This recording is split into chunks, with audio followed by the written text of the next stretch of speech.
दिन भर एनर्जी ख़त्म और रात की नींद भी सही से नहीं आती। लेकिन क्या हो अगर मैं कहूँ कि इस सब में आपकी कोई गलती नहीं है, बल्कि आपके दिमाग का एक सीक्रेट गेम है जो आपको बुरी तरह से हरा रहा है और हम अपनी छोटी छोटी डिज़ायर्स के लिए लॉन्ग टर्म गोल्स तक को इग्नोर कर देते हैं। इसका मतलब है कि अगर हम 6 बजे शाम को चाय या कॉफ़ी पीते हैं तो रात 11 बजे तक भी उसका तकरीबन 50% हमारी बॉडी में मौजूद होता है। और मज़े की बात यह है कि न्यू थीरीज़ के हिसाब से स्नूजिंग भी रेकमेंडेड नहीं है। क्या कभी सोचा है कि आप सुबह उठते ही थका हुआ क्यों महसूस करते हैं? दिन भर एनर्जी ख़त्म और रात की नींद भी सही से नहीं आती। लेकिन क्या हो अगर मैं कहूँ कि इस सब में आपकी कोई गलती नहीं है, बल्कि आपके दिमाग का एक सीक्रेट गेम है जो आपको बुरी तरह से हरा रहा है। आज हम एक्सपोज करेंगे कि ये थकन का जादू कैसे काम करता है और आप इसे हमेशा के लिए कैसे बीट कर सकते हैं। तो सबसे पहले ये समझते हैं कि थकान होती क्यों है। ये सिर्फ ऐसा नहीं है कि आपने ज़्यादा काम किया और थक गए। जी नहीं, ये दिमाग का खेल है।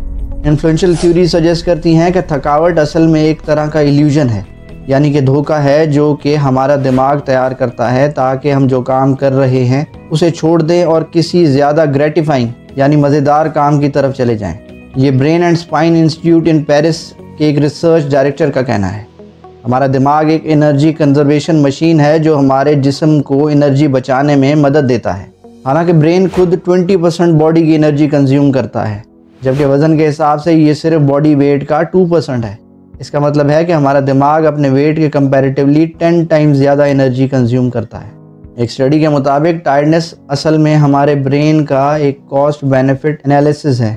मतलब जब आप कोई काम करते हैं तो दिमाग सोचता है कि इसमें कितनी एनर्जी लगेगी और इसका फ़ायदा क्या होगा। अगर रिवॉर्ड कम है तो वो हमें थकने का सिग्नल दे देता है। इस कॉन्सेप्ट को सेंट्रल गवर्नर मॉडल कहते हैं जो 2012 में न्यूरोसाइंस में सामने आया।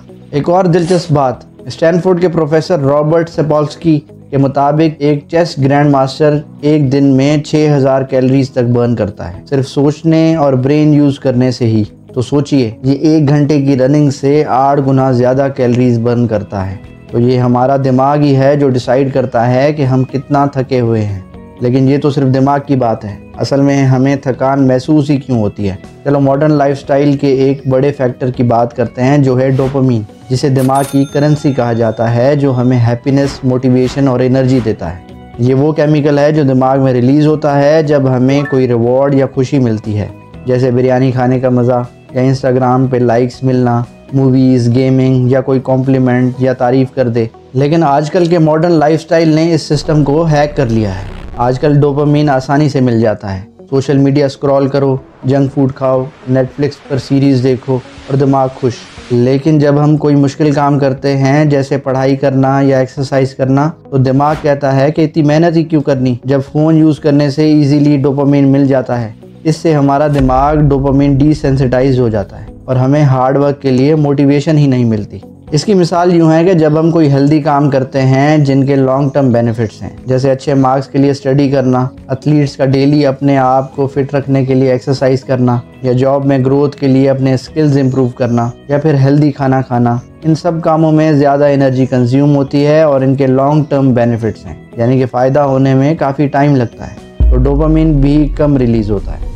बट इसके मुकाबले में रिस्की एक्शंस, जिनमें एनर्जी भी कम कंज्यूम होती है और डोपामिन लेवल बढ़ जाता है क्योंकि हमें मज़ा आने लगता है और हमारा ब्रेन इसे हाई रिवॉर्ड समझता है, जैसे कि इंस्टाग्राम पर रील्स देखना, किसी भी व्लॉगर की वीडियोस देखना, नेटफ्लिक्स पर मूवीज़ देखना, बाज़ार से अनहेल्दी जंक फूड खाना। तो इससे डोपामिन लेवल बढ़ जाता है और हमें इन कामों में थकावट फील नहीं होती। इसी डोपामिन डिसेंसिटाइजेशन की वजह से ना सिर्फ हमें थकावट फील होती है, बल्कि हमारा ब्रेन हमें लॉन्ग टर्म गोल्स के लिए स्ट्रगल करने से भी रोक रहा होता है। तो यही वजह है कि जब आप ऑफिस से थके हुए घर आते हैं और अगर आपको MBA क्लासेस का कोई असाइनमेंट करना हो, प्रेजेंटेशन तैयार करनी हो या फिर बच्चों को होमवर्क में हेल्प करनी हो, तो आपका दिमाग आपको मैसेज देता है कि नहीं, you are tired now. But अगर उसी टाइम नेटफ्लिक्स पर मूवीज़ देखनी हो, यूट्यूब पर वीडियो स्क्रॉल करनी हो, इंस्टाग्राम रील्स देखनी हो, तो आपका दिमाग आसानी से एक्सेप्ट कर लेता है और ये हमारी पर्सनैलिटी को आहिस्ता आहिस्ता इम्पल्सिव बना देता है, जिसका सेल्फ कंट्रोल कम्प्लीटली वीक हो जाता है और हम अपनी छोटी छोटी डिज़ायर्स के लिए लॉन्ग टर्म गोल्स तक को इग्नोर कर देते हैं। पर इसमें आपकी कोई गलती नहीं है, ये आपके दिमाग का एक गेम है। इससे बचने के लिए हमें हमारे ब्रेन को ट्यून अप करना होगा, इसे नो करना सीखना होगा। इंस्टाग्राम रील्स देखने का दिल कर रहा है, से नो। जंक फूड खाने का दिल कर रहा है, से नो। मूवीज़ या वीडियोज़ देखने का दिल कर रहा है, से नो। ऐसा करने से आपके दिमाग के प्री फ्रंटल कॉर्टेक्स और इंसुला में कनेक्शन स्ट्रॉन्ग होगा और आहिस्ता आहिस्ता आप डोपामिन डिसेंसिटाइजेशन के ट्रैप से बाहर निकल सकोगे। फिर कहीं जाके आप कंस्ट्रक्टिव और लॉन्ग टर्म गोल्स वाली एक्टिविटीज़ जैसे एग्ज़ाम्स के लिए पढ़ाई हो, जॉब के लिए स्किल्स अपग्रेडेशन, एक्सरसाइज वगैरह को एंजॉय करने लगोगे और आपका विल पावर भी इम्प्रूव होगा। लेकिन डोपामिन के अलावा भी एक चीज़ है जो हमें थका देती है और वो है डेली के छोटे छोटे फैसले। इसे कहते हैं डिसीजन फटीग। क्या आप जानते हैं कि हम दिन में तकरीबन 35,000 फैसले लेते हैं। हार्वर्ड बिजनेस रिव्यू के हिसाब से एक एडल्ट दिन में 33,000 से 35,000 डिसीजन लेते हैं, जैसे कि हम क्या खाएंगे, क्या पहनेंगे, हमें क्या कहना है और कैसे कहना है वगैरह वगैरह। उनमें से कुछ हैवी डिसीजंस भी होते हैं जो ज़्यादा एनर्जी कंज्यूम करते हैं, जैसे कि हम अपनी जॉब पर कैसे काम करेंगे, अपना टाइम और दिन कैसे गुजारेंगे, अपने प्यारों से कैसे बिहेव करेंगे और अपना पैसा कैसे स्पेंड करेंगे और कहाँ इन्वेस्ट करेंगे। इतने ज़्यादा डिसीजंस लेने से दिमाग में ग्लूटामेट नाम का एक केमिकल बिल्डअप होता है जो दिमाग को क्लॉग कर देता है। इसकी मिसाल ऐसे ही है जैसे फॉर सपोज़ हमारा ब्रेन एक सिटी है। सारी रोड्स ब्रेन के न्यूरॉन्स और सिनेप्सेस हैं जो हम फैसले करने के लिए यूज़ करते हैं। सब कुछ ठीक चल रहा होता है, हर चीज़ स्मूथली फ्लो कर रही होती है, लेकिन जितने ज़्यादा फैसले हम लेते हैं उतना ज़्यादा ग्लूटामेट, जिसे आप ट्रैश कह लें यानी कचरा, पैदा होता है। ट्रैश कलेक्ट करने वाले इस ट्रैश को हटा देते हैं, लेकिन अगर हम बहुत ज़्यादा ट्रैश प्रोड्यूस करने लगते हैं तो वो जमा होने लगता है। फिर वो ट्रैश रोड्स को ब्लॉक करना शुरू कर देता है, जिसकी वजह से कार्स का चलना मुश्किल हो जाता है। इसी तरह से ज़्यादा सोचने से हमारे दिमाग में ग्लूटामेट जमा होने लगता है और हमारे ब्रेन के न्यूरॉन्स और साइनेप्सिस को क्लॉग और ट्रैफिक की तरह जैम कर देता है। यानी हमारा दिमाग इस क्लॉगिंग की वजह से कंफ्यूज्ड और बिजी हो जाता है और फैसले लेना मुश्किल हो जाता है। इसका मतलब है कि बगैर एक उंगली हिलाए, बगैर किसी फिजिकल एक्टिविटी के हम थकान महसूस करने लगते हैं। ये स्टडी पेरिस ब्रेन इंस्टीट्यूट की है, जिसने बताया कि ग्लूटामेट ब्रेन के साइनेप्सिस में जमा होने की वजह से हमारा ब्रेन एक्स्ट्रा एफर्ट्स नहीं लेना चाहता और जब हम थके हुए होते हैं तो हमारी चॉइसेस इम्पल्सिव हो जाती हैं, जिसमें कम एफर्ट्स में ज़्यादा और फ़ौरन रिवॉर्ड वाले डिसीजंस लेते हैं, जैसे कि मोबाइल या टीवी पर टाइम स्पेंड करना। तो जब आप दिन के एंड तक थक जाते हैं तो शायद ये फैसलों का बोझ भी एक वजह है। इस डिसीजन फटीग से बचने का एक बहुत सिंपल सोल्यूशन है जो यूजुअली हम इलेक्ट्रॉनिक डिवाइसेस के साथ करते हैं कि जब कुछ समझ ना आए तो फ़ोन या लैपटॉप को ऑफ करके दोबारा ऑन करके देखें और अक्सर इशू रिजॉल्व भी हो जाता है। हम अपने ब्रेन के साथ भी यही कर सकते हैं कि टेक रेस्ट एंड रीसेट। ये हम बायोफेजिक स्लीप से कर सकते हैं, जिसे उर्दू में झपकी या कैलूला कहा जाता है। इसे इंग्लिश में नैप या सिएस्टा कहते हैं, जिसका मतलब है कि दोपहर में कुछ देर आराम करना। 20 से 30 मिनट का छोटा नैप लेना प्रोडक्टिविटी को बढ़ाता है, दिमाग की सलाहियत यानी कॉग्निटिव फंक्शन और क्रिएटिविटी को इम्प्रूव करता है और लोगों को कम थका हुआ महसूस करवाता है। रिसर्चर्स का कहना है कि सिर्फ 15 से 20 मिनट के पावर नैप से आप सिस्टम को रीसेट कर लेते हैं और आपके माइंड की अलर्टनेस और मोटर परफॉर्मेंस को बूस्ट मिलता है। पर नैप 30 मिनट से ज़्यादा नहीं होना चाहिए, क्योंकि नींद के स्टेजेस होते हैं और तकरीबन 30 मिनट के बाद डीप स्लीप यानी गहरी नींद का स्टेज शुरू हो जाता है, जिसकी वजह से स्लीप इनर्शिया का सामना हो सकता है, जिसमें सुस्ती और कन्फ्यूजन वाली फीलिंग होती है जो नींद से जागने के बाद महसूस होती है, जिसमें हम थोड़ी देर के लिए डिसओरिएंटेड हो जाते हैं और हमारा रिएक्शन स्लो हो जाता है। नैप्स का फ़ायदा तो है, बट आजकल के मॉडर्न एंड बिजी लाइफस्टाइल और वर्किंग एनवायरनमेंट में नैप्स का मौका मिलना बहुत मुश्किल है। इसीलिए हम मोस्टली कैफ़ीन का इंटेक करते हैं सारा दिन अलर्ट और एक्टिव रहने के लिए, चाय या कॉफ़ी की शक्ल में। हमारा ब्रेन दिन भर नेचुरली एक केमिकल एडेनोसिन इकट्ठा करता है जो हमें थकान महसूस करवाता है, लेकिन कैफ़ीन उन्हीं रिसेप्टर से चिपक जाता है और उन्हें ब्लॉक कर देता है, जिस वजह से हमें थकान महसूस नहीं होती।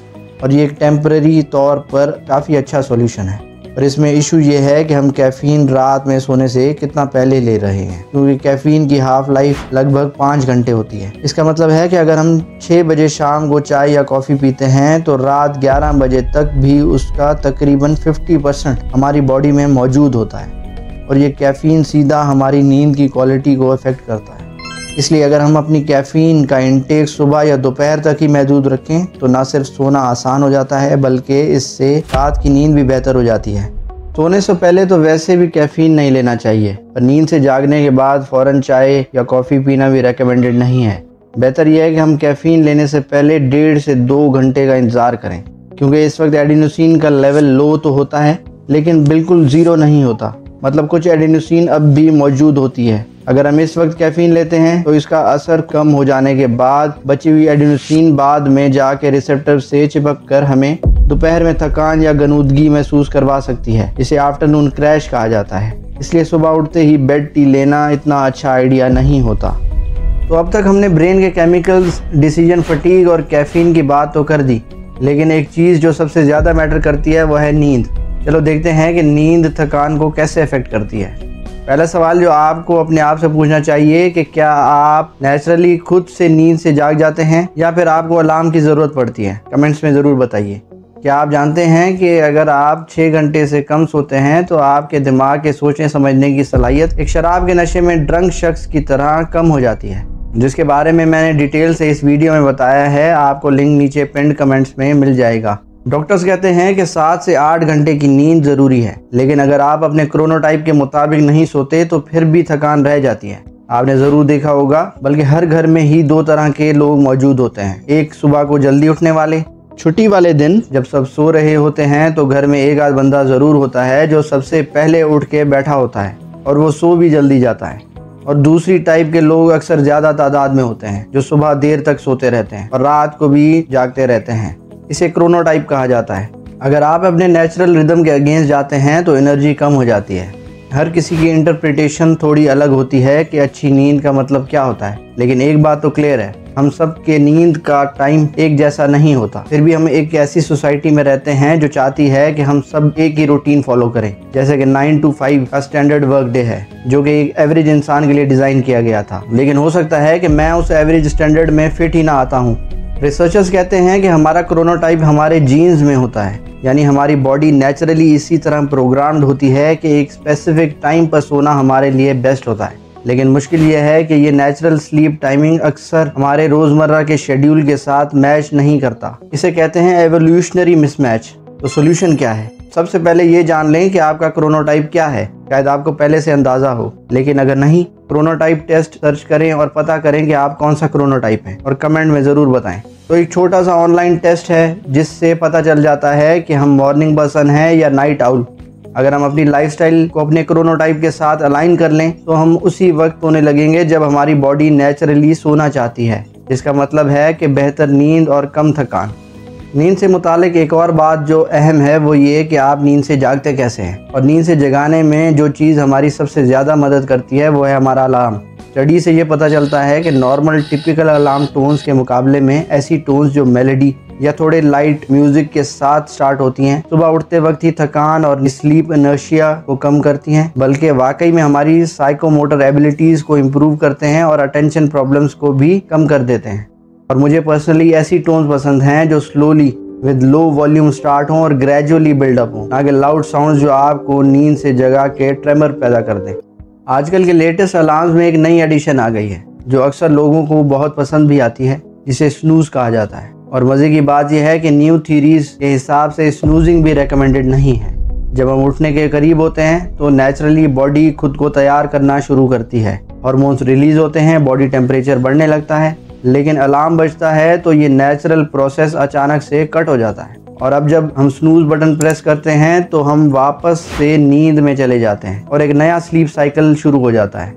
ये फ्रेगमेंटेड स्लीप ना सिर्फ स्लीप साइकिल को तोड़ता है बल्कि स्लीप इनर्शिया को भी ज़्यादा बढ़ा देता है, जिसका मतलब है अगर हम आखिरकार उठते हैं तो और भी ज़्यादा थके हुए और कंफ्यूज्ड फील करते हैं या गनूदगी फील करते हैं। इसीलिए ये ज़्यादा बेहतर है कि हम अपने नॉर्मल वेकअप टाइम से 10 या 20 मिनट पहले उठ जाएं ताकि बॉडी अपनी नेचुरल तैयारी मुकम्मल कर सके और हम उन तमाम नेगेटिव इफ़ेक्ट्स से बच सकें जो स्लीप साइकिल्स को इंटरप्ट करते हैं। नींद तो ठीक है, लेकिन अगर हम अपनी रोज़मर्रा की हैबिट्स को बदल दें तो क्या थकान कम हो सकती है? चलें लाइफस्टाइल की हैबिट्स पे एक नज़र डालते हैं। उठते ही हल्की फुल्की मूवमेंट करें, चाहे वो सिर्फ 30 सेकंड्स की स्ट्रेचिंग हो, थोड़ा वॉक करना हो या हाथ पैर हिला लेना हो। सुबह की अलर्टनेस को ड्रामेटिकली इम्प्रूव कर सकता है। ये छोटी सी एक्टिविटी बॉडी के अंदर कॉर्टिसोल रिस्पॉन्स को ट्रिगर करता है, जो एक नेचुरल हार्मोन है जो हमें जागने और एक्टिव रहने में मदद देता है। कॉर्टिसोल को अक्सर स्ट्रेस हार्मोन कहा जाता है, लेकिन सुबह के वक्त इसका कंट्रोल्ड रिलीज हमारी बॉडी के लिए फायदेमंद होता है। ये एनर्जी देता है, फोकस बढ़ाता है और नींद की सुस्ती को कम करता है। जब हम उठकर फौरन ही थोड़ा मूव करते हैं तो हम अपने ब्रेन को ये सिग्नल देते हैं कि दिन शुरू हो गया है। इससे नींद का हैंगओवर जल्दी खत्म हो जाता है। सुबह उठते ही रोशनी या सनलाइट का एक्सपोजर लें। धूप लेना हमारे दिमाग को अलर्ट कर देता है। Bright light, specially natural sunlight, हमारी बॉडी को सेरोटोनिन बनाने में मदद देती है। ये एक फील गुड हार्मोन है जो हमारा मूड बूस्ट करता है और हमें ज़्यादा पॉजिटिव और हैप्पी महसूस करवाता है। इसके अलावा सुबह की धूप लेना हमारे इंटरनल क्लॉक, जिसे सर्कैडियन रिदम कहते हैं, को भी सेट करता है। ये रिदम डिसाइड करता है कि हम कब थके हुए महसूस करते हैं और कब एनर्जेटिक। अगर हम रोज़ाना सुबह कुछ वक्त सनलाइट में गुजार लें तो हमारी नींद का शेड्यूल भी बेटर होगा और पूरा दिन ज़्यादा फोकस और एक्टिव गुजरता है। हाइड्रेटेड रहें, यानी सुबह उठते ही पानी पिएं। ये एक सिंपल लेकिन पावरफुल हैबिट है। सिर्फ 1 गिलास पानी पीना भी बॉडी को रीबूट कर देता है, क्योंकि नींद के 6 से 8 घंटे के दौरान हम कुछ नहीं पीते, जिसकी वजह से बॉडी माइनर डिहाइड्रेशन का शिकार हो सकती है। हाइड्रेशन सिर्फ अलर्टनेस और कंसंट्रेशन को ही बेहतर नहीं बनाता, बल्कि कॉग्निटिव एबिलिटीज़ जैसे कि सोचने, डिसीजन लेने और फोकस करने की सलाहियत को भी इम्प्रूव करता है। साथ ही ये हमारे मूड को भी बूस्ट करता है, जिससे हम सुबह से ही ज़्यादा फ्रेश और पॉजिटिव महसूस करते हैं। तो सुबह उठते ही पानी पीना न सिर्फ फिजिकली एनर्जी देता है, बल्कि मेंटली और इमोशनली भी दिन का एक अच्छा स्टार्ट बना देता है। एक प्रॉपर स्लीप शेड्यूल डेवलप करें, यानी रोज़ एक ही वक्त पर सोना और उठना हमारी ओवरऑल नींद और एनर्जी लेवल्स के लिए बहुत ज़रूरी है। जब हम हर रोज़ रफली एक ही वक्त पर सोते हैं और जागते हैं तो हमारी बॉडी का सर्कैडियन रिदम यानी इंटरनल बायोलॉजिकल क्लॉक प्रॉपरली काम करता है। इस रिदम के सेट होने से बॉडी को ये क्लियर सिग्नल मिलता है कि इस वक्त सोना है, इस वक्त जागना है और किस वक्त एक्टिव रहना है। इसके रिजल्ट में रात को नींद आसानी से आती है, सुबह उठना मुश्किल नहीं लगता और पूरा दिन ज़्यादा फोकस्ड, एनर्जेटिक और बैलेंस गुजरता है। अगर हम रोज़ाना के स्लीप वेक साइकिल को बार बार तोड़ते हैं, कभी लेट नाइट की गॉसिप्स, कभी वीकेंड को देर तक सो लिया, तो बॉडी कंफ्यूज हो जाती है और फिर न सही वक्त पर नींद आती है, न उठना आसान होता है। इसलिए कंसिस्टेंसी लाजमी है, चाहे वीकेंड हो या वीकडे। एक ही रूटीन फॉलो करना बहुत फ़ायदेमंद होता है। तो आज हमने देखा कि थकान सिर्फ नींद की कमी नहीं, ये दिमाग का खेल है, डोपामीन का असर है और फैसलों का बोझ है। लेकिन अब आपके पास इन चीज़ों का सोल्यूशन भी है। माइंडसेट बदलें, हैबिट्स ठीक करें और अपनी एनर्जी बूस्ट करें। अगर आपको ये वीडियो पसंद आई हो तो लाइक करें और चैनल को सब्सक्राइब करें, ताकि आपको ऐसे ही दिलचस्प वीडियोस मिलती रहें। और हाँ, कमेंट्स में बताएं कि आपका सबसे बड़ा टेक अवे क्या था और कौन सी टिप आप सबसे पहले ट्राई करेंगे। शुक्रिया देखने के लिए और हमेशा एनर्जेटिक रहिए।